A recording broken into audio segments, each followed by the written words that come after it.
Hi, Kaylin. It's Dad here. And today we're going to read another story from the Christmasaurus. This time we're going to read chapter 3, Santa's Bottom. It's a very strange chapter. I'm not sure what's going to happen, but I bet it's going to be good. Now, cuddle up. I've got Pikachu with me here. He's going to listen to the story with me and we're going to read it together. I hope you've got your Pikachu with you too. You do? Good. Now, get cozy and let the story begin. Santa's Bottom. Have you ever seen a house that's bigger than a school? Santa's house is. Have you ever seen a house that's bigger than a castle? Santa's house is. Have you ever seen a house that's bigger than the moon? Okay, Santa's house isn't quite as big as the moon, but it is pretty massive. In your head, imagine the biggest, grandest house you've ever seen. Now imagine it's all made of strange, sturdy wood, like a giant log cabin. Now add a huge twisty turret, 4 tall chimney pots puffing out clouds of glittery smoke, and 99 windows of brightly coloured glass, and 1 frosted one for Santa's bedroom. Now, imagine an enormous front door made of thick, chunky pine, with a gleaming door knocker shaped like a snowflake made of solid, unbreakable ice. Leading to the door, there used to be a knobbly cobblestone path, but it was so hard for the elves to walk on that Santa had to replace it with a toboggan run. Now, the elves zoomed down the front door on miniature sledges. On either side of the toboggan run, imagine a sprawling garden, jam-packed full of snow-covered Christmas trees. Amazing. This is the North Pole Snow Ranch. It's where Santa lives, right at the centre of the North Pole. Snoozle Trump and the others lived very close by. At the top of the toboggan run path was the elf city, which was about the size of a small human village, much like where we live. There were large stables for the reindeer, with triple height ceilings so they could fly inside, a Christmas-themed miniature golf course, a cinema showing all the greatest Christmas films, a library full of Christmas stories, 4 North Starbucks coffee shops, perfect, an ice skating rink, which was really just Santa's permanently frozen outdoor swimming pool, but ice skating rink. Because elves love food so much, especially sweet things, every other shop was either a sweet shop or a bakery, so the air always smelled of warm sugar and fresh crumpets. And there was so much more. Here's a little map so you can see.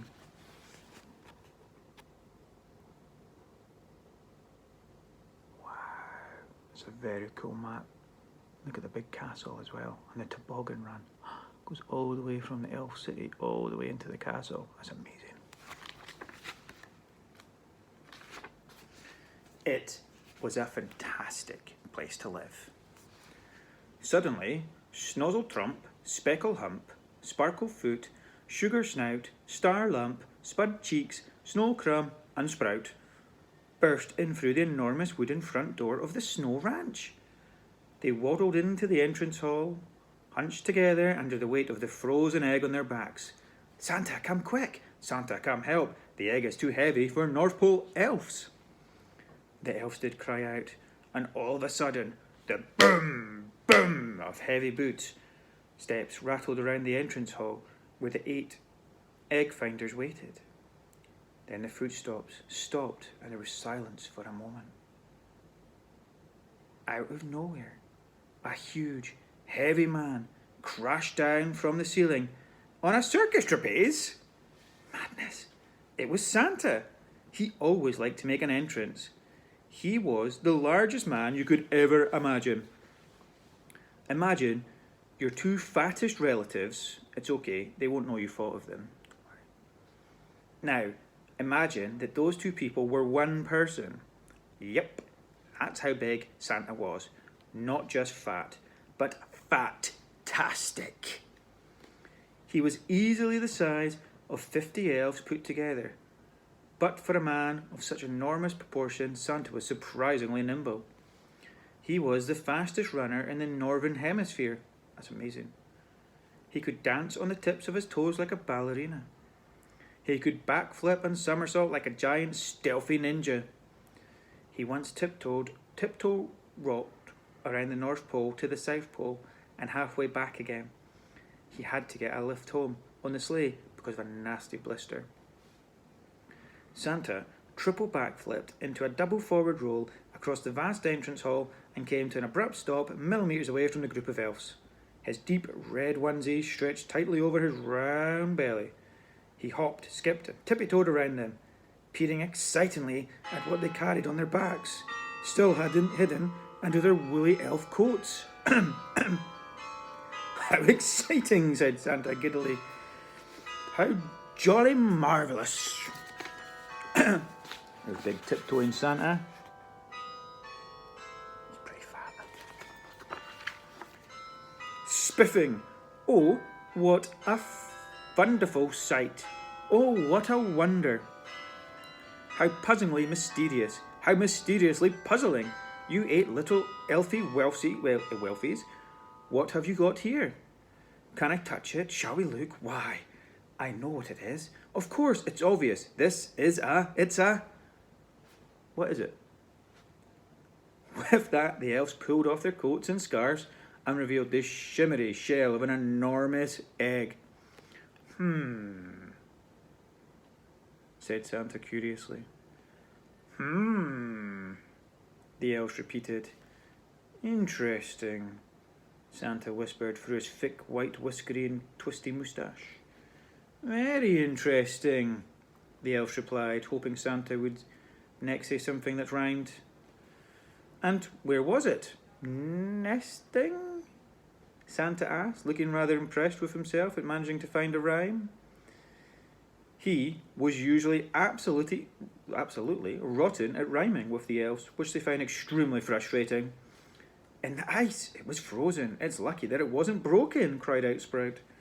Crikey, Santa said, looking rather concerned all of a sudden. If this egg has been frozen down in the ice mines, then it must be very old. Even older than me. And I'm 650, jolly gosh, it seems I've forgotten how old I am. The elves all looked at each other, half excited by the riddle of the old frozen egg, and half concerned that Santa had now started talking with absolutely no concern for rhyme or rhythm. What do we do with an egg that's frozen? Asked Sparklefoot. Boil it up and crack it open? Asked Spudcheeks. Just then, the egg gave another little wibbly wobble. Boil it up, crack it open, Santa cried. You barmy bunch of tiny twerps can't do that. There's something inside this egg. Something alive. This egg needs to be warmed, slowly, cared for, loved. This egg needs its mother to sit on it, like a mother hen sits on her eggs. He looked around the room as if hoping to see some sort of giant hen that could sit on the egg to warm it up. But Santa, this egg has no mum. It needs someone else's bum, said Snozzletrump, who tried to use words like bum and bottom as much as possible, because they're funny. Golly jiggly bells, you're right, Snozzletrump, said Santa, but whose bottom is big enough to warm up this frozen egg? And with that, the elves broke into a song that went something like this.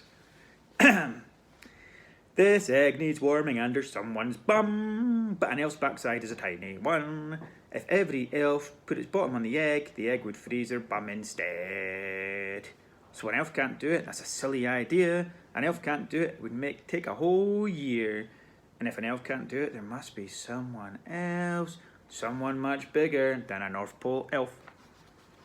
And the elves finished their song and danced on their knees, pointing their fingers at Santa, looking up at him with hopeful eyes.